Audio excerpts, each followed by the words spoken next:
Ellie has been attending group therapy for a long time, and this is her final session. Like all the women who gather here, she once escaped the grip of a toxic relationship. This place became her salvation, and she wholeheartedly thanks the psychologist and all the women, who alongside her, have walked this path. For a long time, Ellie suffered from severe anxiety and hallucinations related to her abuser. But now Ellie is ready to let go of the past and move on. She leaves the shelter for women who have experienced abuse, and moves with her belongings into a new large house. The door lock sticks, making Ellie panic slightly, but it passes quickly. After unlocking the door, Ellie smiles, feeling free for the first time in a long while. Ellie finds a letter of support from her friends, wishing her luck in her new life. There was a time when, because of her toxic relationship with a man, Ellie didn't speak to her mother for a long while, but now she wants to fix that. Her mother reads the message but doesn't reply, which upsets Ellie.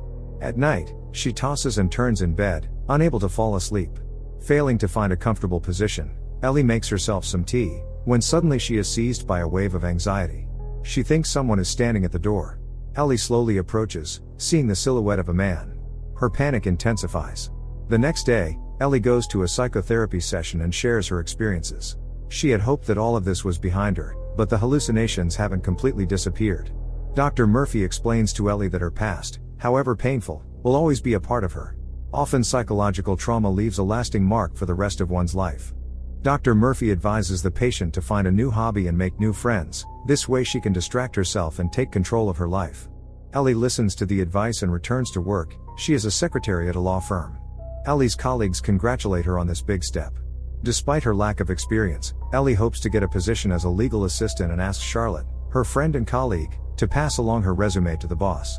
Ellie also begins attending beginner yoga classes and meets her instructor, Kara. But in the evenings Ellie still finds herself alone with her anxiety. Suddenly a message arrives on her phone from an unknown number, telling her that no matter how hard she tries, she can't run away from the past. Ellie once again sees her abuser, declaring that he will always be able to find her. Ellie feels trapped. Still, the message from the unknown number wasn't a hallucination. And it doesn't stop there. Calls start coming into the office, but all she hears on the line is silence. It's been 3 years since Ellie fled from Owen, her ex-husband, but the memories of that nightmare are still fresh in her mind. Ellie keeps seeing Owen's smirking face everywhere, unsure if it's a hallucination or if Owen really is watching her. In desperation, Ellie returns to Dr. Murphy, who suggests that receiving the mysterious message has heightened her anxiety symptoms.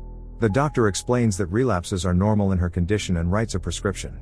But Ellie refuses to take any pills again. Only yoga classes are able to distract Ellie from everything. She is regaining both physical and emotional strength. After one of the classes, Ellie approaches Kara, the yoga instructor, and says that this is the only place where she feels safe. Kara is happy to hear that the classes are helping Ellie. The girls go out for coffee together. Kara shares how she once trained to be a circus performer because she always dreamed of doing something unusual. She even went on tour but eventually decided she wanted to help people. That's what led her to yoga. Ellie, however, is reluctant to talk about her past. She mentions someone named Danny but quickly changes the subject. The girls agree to go out for coffee again sometime.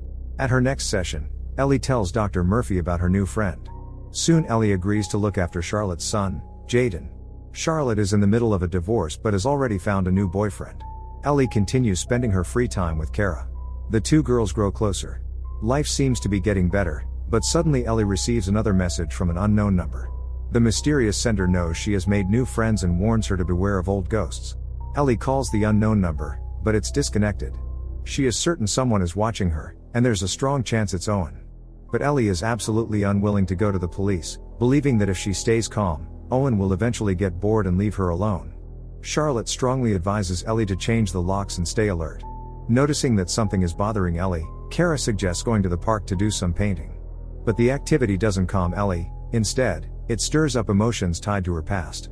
Kara hugs Ellie, encouraging her to breathe evenly.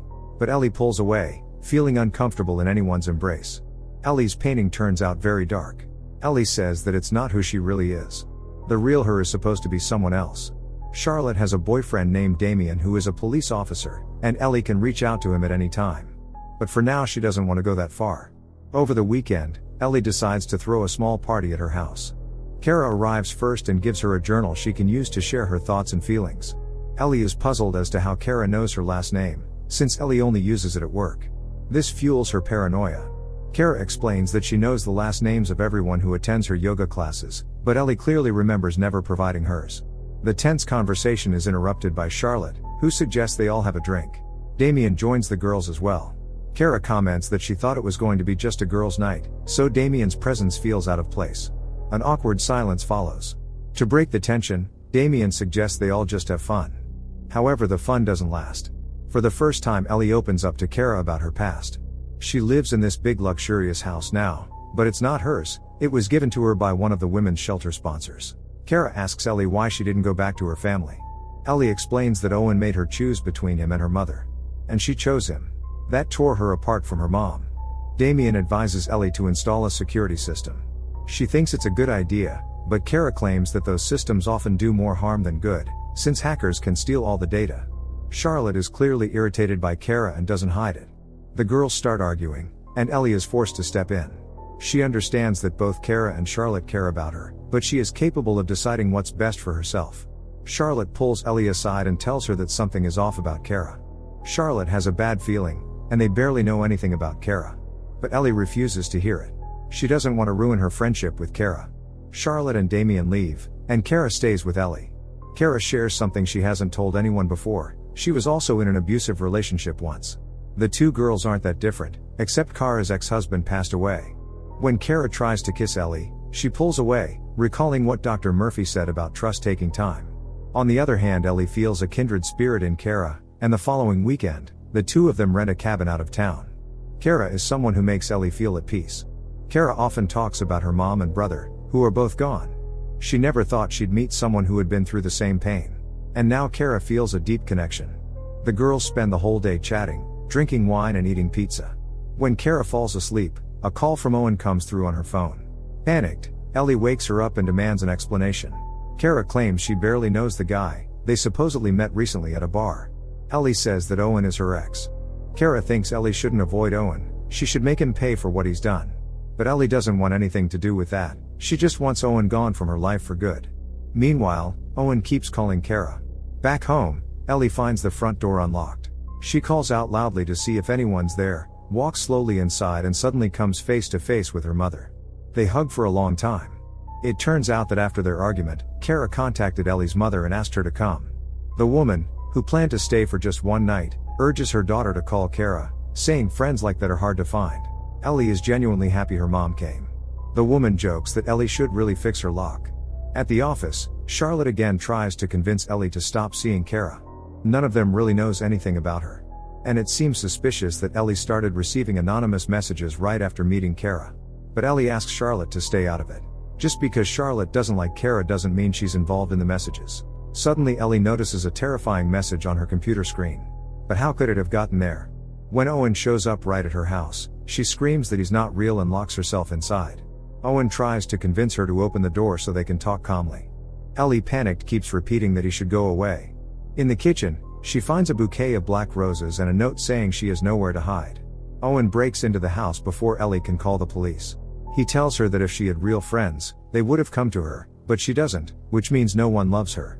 Ellie can no longer tell whether Owen in front of her is real or just a creation of her disturbed imagination. In desperation, she goes to Kara, who understands her like no one else.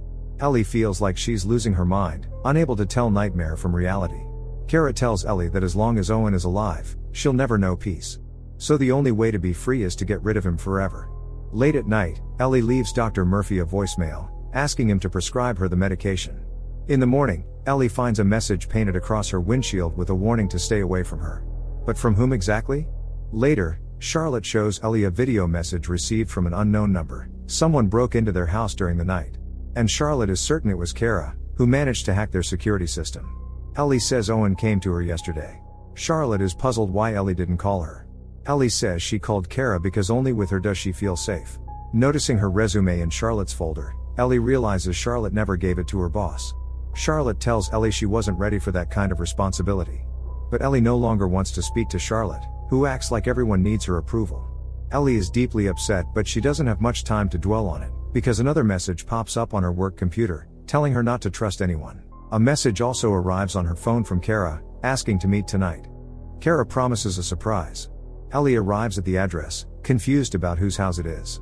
Kara dodges the question, offering Ellie some whiskey and saying they have a reason to celebrate. In another room, Ellie spots Owen, unconscious, tied to a chair. That's Kara's surprise. And by the way, this is his new home. Kara claims she orchestrated everything so that Owen would invite her over. Now he's completely at their mercy. Ellie says this is insane, but Kara insists Owen deserves it. Suddenly Kara pulls out a gun, suggesting Ellie end it all right here and now. Everyone will think Owen voluntarily passed away. But Ellie refuses. Kara doesn't understand why Ellie won't take this chance, when Owen destroyed her life. Pretending to be nauseous, Ellie locks herself in Owen's bedroom and leaves Charlotte a voicemail, begging her to call back as soon as possible. Now Ellie realizes Charlotte was right about everything. While searching for a weapon, Ellie accidentally comes across a prenuptial agreement between Kara and Owen. Ellie realizes Kara doesn't have some late ex-husband. She became yet another victim of Owen, and now she wants revenge for all the suffering he caused her. Kara had deliberately sought out Ellie. She also knew about Danny and what Ellie had done. Kara never planned to team up with Ellie to get revenge on Owen. She wanted to frame Ellie. Given her mental state, no one would believe someone like her. At that moment Owen regains consciousness, still tied up. However, Kara is willing to change her original plan, but only if Ellie pulls the trigger. Meanwhile, Owen manages to partially free himself from the ropes. Ellie realizes that it wasn't Owen who had been sending all those messages, it was Kara. Hearing this, Kara bursts into hysterical laughter. Ellie would have been naive to think Owen was still obsessed with her 3 years later. He only came to her to make her back off from Kara. Before Owen can reach the gun, Kara grabs it and points it at him. Owen tries to convince his wife not to shoot, promising he'll never hurt her again. Ellie on the other hand tells Kara she should do it, because Owen loves no one but himself. When Owen lunges forward, Kara startled pulls the trigger. A few minutes later Owen stops breathing. Collapsing to her knees, Kara cries on the verge of a panic attack. Ellie helps calm her down, promising they'll figure out a way to fix everything together. When Kara leaves to get towels to clean up the mess, Ellie runs away. Realizing she's been tricked, Kara grabs the gun and chases after Ellie, the only witness. Ellie begs her not to do it. Suddenly a shot rings out, but it isn't Kara, it's Damien who neutralizes Kara and saves Ellie. She throws herself into Damien's arms. Charlotte is there too. The girls hug, forgiving each other for everything. Ellie resumes therapy. First her abuser was Owen, then Kara, who also sought to control her.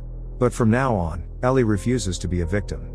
6 months later, Ellie reconnects with her mother and becomes a yoga instructor. She is free from all her fears and wants to give the same freedom to other women.